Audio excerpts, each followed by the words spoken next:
Hello everyone.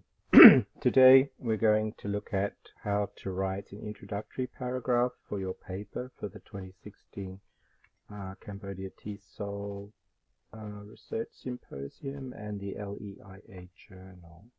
Okay, so let's begin.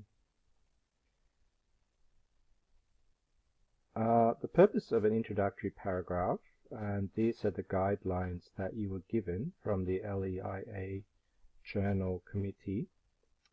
Number one, the idea of the introduction is to present the topic of your study and its academic and or practical importance to your readers. So why is it important? Why are you doing this? And how can the readers use it in their practice or for their own further research?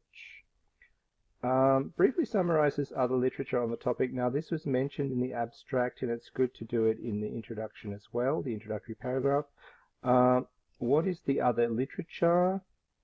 That's already been done, and that leads into number 3, the most important gaps or controversies in the literature and how your study addresses them. So these two things are very important.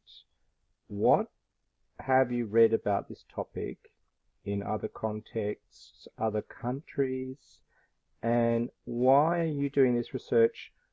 Where is the gap? What hasn't been done? Or maybe something that has been done is a little bit of a problem and you want to address that problem to add to the body of research in your field. So what you're trying to do is add to the literature, add to the body of research so that people will find your research useful for their own teaching practice or for their own research.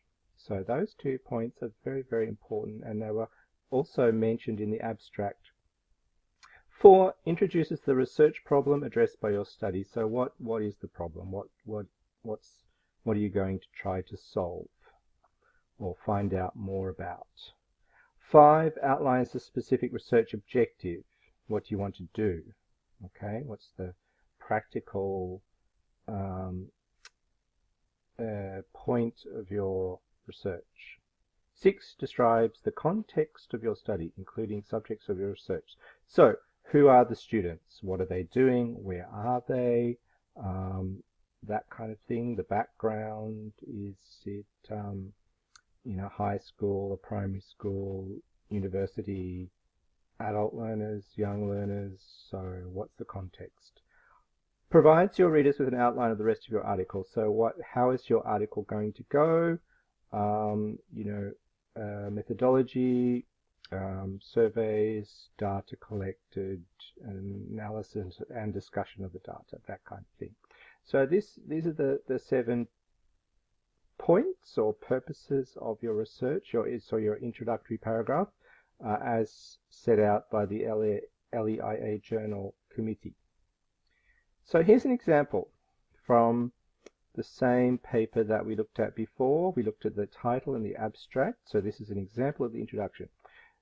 2 versions of curricular innovation have been identified. The intended reform, which presents idealized prescriptions, and the realized version, which is actually implemented in classrooms. Okay, so this is referring to some research that has already been done, and the researcher is going to look for a gap. So this is point number 1 in your introductory paragraph, presenting the topic of your study and its academic importance.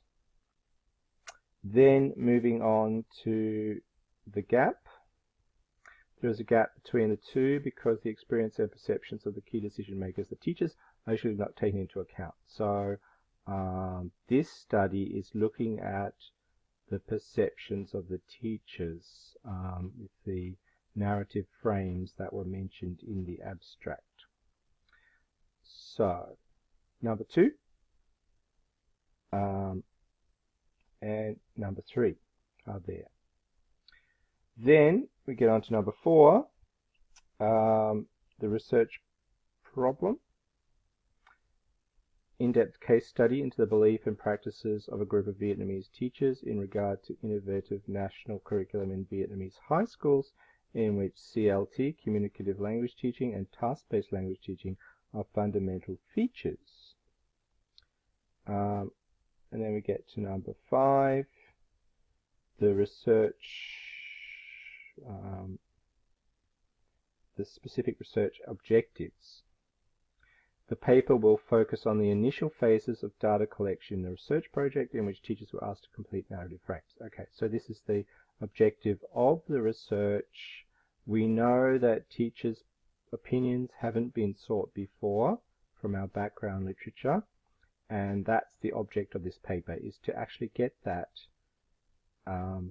from teachers using this method or this device. And thereby reflect on their attitudes and experiences of using new curriculum materials in their classes. So this is kind of the practical outcome of the research. They can actually use this. What other teachers say about CLT and TBLT.